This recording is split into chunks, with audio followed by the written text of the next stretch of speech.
नमस्ते। आज इस एपिसोड में हम 3 अलग अलग मुद्दों पे बात करेंगे जो हाल में चर्चा में रहे हैं हमारे देश में और हमारे देश के बाहर भी। हम बात करना चाहते हैं लद्दाख में जो वायलेंस हुई है हाल में, और सोनम वांगचुक को जो पकड़ के अरेस्ट करा गया है एनएसए में। उसके बाद हम जो हनुमान का स्टैच्यू जो कि यूएसए में टेक्सास में लगाया गया उस पे जो कंट्रोवर्सी खड़ी हुई, और तीसरी बात हम करेंगे आसाम के जो बहुत ही पॉपुलर सिंगर जुबन गर्ग के बारे में। तो चलें, अब हम आपसे पहली जो बात करना चाहते हैं वो है लद्दाख के बारे में। जैसे कि आप जानते हैं 2019 के बाद लद्दाख एक यूनियन टेरिटरी बन के रह गई जब से सरकार ने 370 हटाया था जम्मू एंड कश्मीर से। पर सरकार ने यह भी प्रॉमिस किया था लद्दाखियों को कि वो उसको स्टेट का दर्जा देंगे, पर अभी तक ये बात नहीं हुई है। 2021 से लगातार वहाँ प्रोटेस्ट हो रहे हैं, अनशन हो रहे हैं। हाल में लद्दाख में भी प्रोटेस्ट हो रहे थे। ये 24 सितंबर को हिंसक हो गए और वहाँ पे बीजेपी के ऑफिस को जलाए। इसको रोकने के लिए जो पुलिस ने जो कार्रवाई करी उसमें 4 लोगों की मौत हो गई पुलिस फायरिंग में, और 50 के करीब लोग घायल हो गए हैं। अब ऑलरेडी इसमें काफ़ी एक संगीन मामला बन गया है, और इवन वहाँ पे सोनम वांगचुक जो कि सोशल एक्टिविस्ट है और वेरी वेल नोन साइंटिस्ट हैं, उनने लद्दाख से दिल्ली का 1000 किलोमीटर का मार्च भी किया था। सरकार ने सोनम वांगचुक के जो एनजीओ की एफसीआरए को रद्द कर दिया और उनको अरेस्ट भी 26 तारीख को कर लिया।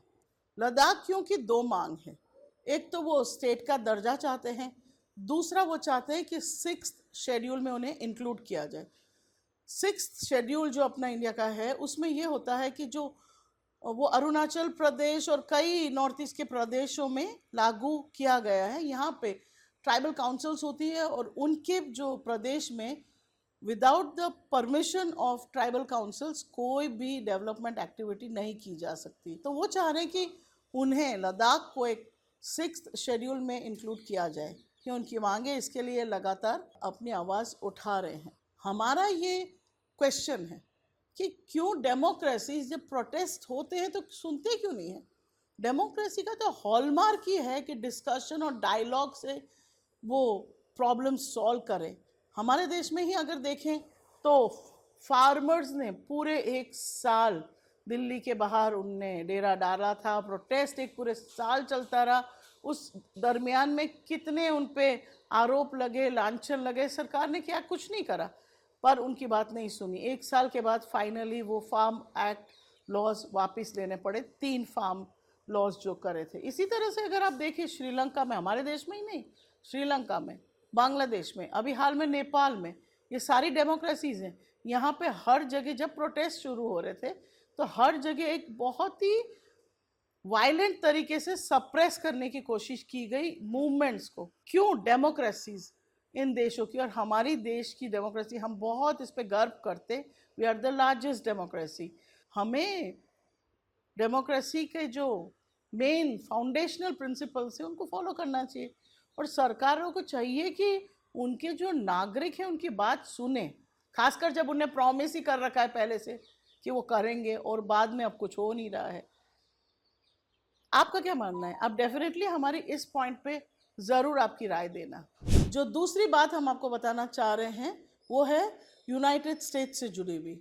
अमेरिका के टेक्सास शहर में मिड अगस्त में एक भव्य 90 फुट की हनुमान की मूर्ति स्थापित हुई, लेकिन सितंबर में एक कंट्रोवर्सी तब खड़ी हुई जब टेक्सास के ही सेनेट रिपब्लिकन रिप्रेजेंटेटिव जो हैं अलेक्जेंडर डंकन, उनने 22 सितंबर को एक आपत्तिजनक ट्वीट किया।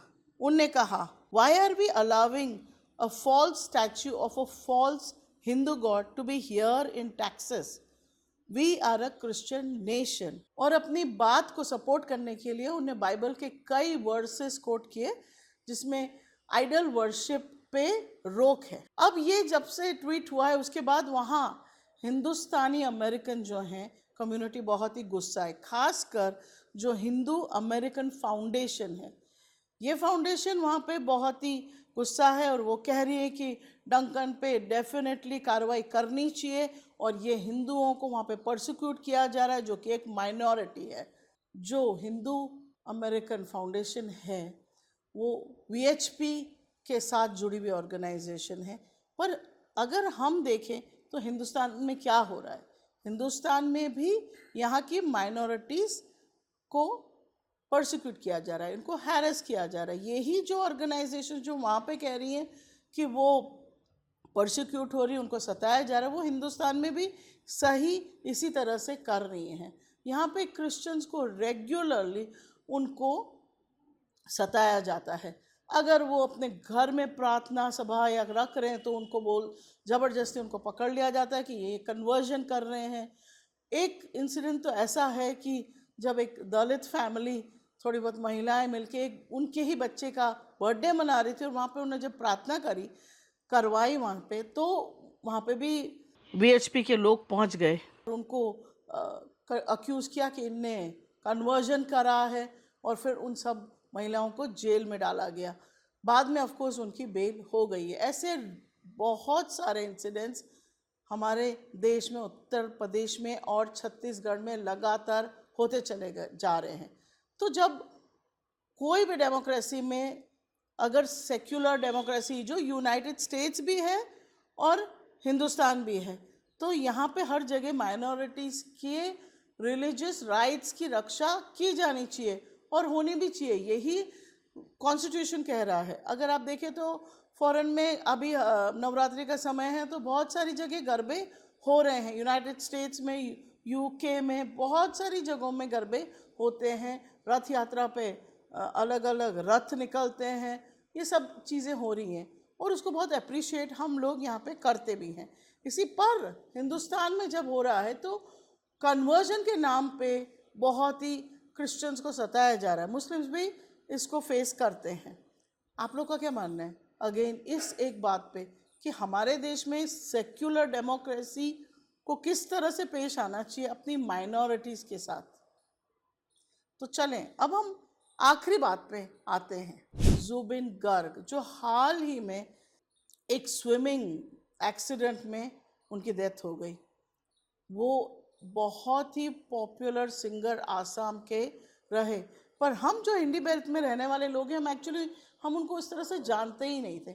हम मोस्टली उनको वो या अली गाने से जानते हैं जो कि गैंगस्टर फिल्म में फिल्माया गया था और बहुत ही पॉपुलर था। उसके अलावा उन्होंने दूसरे भी कई 15-20 गाने गा रखे हैं बॉलीवुड के लिए, पर हम एक्चुअली उनको इतना जानते नहीं थे कि वो इतने पॉपुलर आसाम के सिंगर हैं। आसाम में जब से उनकी डेथ के बाद पता चली, उसके बाद इतना शोक का माहौल वहाँ पे बन गया कि लोग, बड़े बूढ़े, बच्चे, जवान, हर इंसान रो रहा था। उन्हें ट्विटर पे इतना शेयर किया, उन्हें सोशल मीडिया पे हर जगह अपनी बात बताई और हमें इतना आश्चर्य हुआ कि एक इंसान इतना ज़्यादा पॉपुलर, इतना बड़ा सेलिब्रिटी और इस तरह से लोगों के साथ जुड़ा हुआ था। उन्हें 38,000 सॉन्ग्स गाए थे, 40 लैंग्वेजेस में गाए थे, पर वो लोगों के अलग अलग कॉज के लिए भी बहुत ही हिम्मत से खड़े रहे और कई चीज़ों में सरकारों के सामने, एक्सट्रीमिस्ट ग्रुप के सामने भी वो बोले। तो हमारा प्रश्न ये है कि ऐसा क्यों है कि ज़्यादातर हमारे देश के जो सेलिब्रिटीज़ वो कंट्रोवर्शियल मैटर्स में चुप ही रहते हैं। आपने सुना नहीं होगा कि कोई भी कंट्रोवर्शियल मैटर में वो खड़े रहे हैं। जुबिन गर्ग जो थे वो CIA के प्रोटेस्ट में, सिटीजन अमेंडमेंट एक्ट में भी वो आसाम में जब ये प्रोटेस्ट हो रहे थे वो वहाँ खड़े रहे थे उनके साथ और सरकार को बोला कि आप इनकी बात सुनिए। हमारे, अगर आपने देखा होगा, ज़्यादातर हमारे सेलिब्रिटीज़ नहीं बोलते, चाहे वो बॉलीवुड के सिंगर्स हों या एक्टर्स हों या क्रिकेटर्स हों या कोई भी बड़ा सेलिब्रिटी हो, वो सब चुप रहते हैं। अगेन आपका क्या मानना है? आप क्या सोचते हैं? क्या हमारे जो सेलिब्रिटीज़ हैं उन्हें बात करनी चाहिए? ऐसे जो लोगों के साथ जो जुड़े हुए मुद्दे, उस पर उन लोग ने अपनी राय रखनी चाहिए और कंधे से कंधा मिला के खड़ा होना चाहिए लोगों के साथ। आप डेफिनेटली हमारे इस वीडियो पे कमेंट कीजिएगा, हमारे वीडियोस को लाइक कीजिए, सब्सक्राइब कीजिए, शेयर कीजिए और डेफिनेटली हम आपका कमेंट सुनना चाहते हो तो आप डेफिनेटली कमेंट कीजिएगा। धन्यवाद।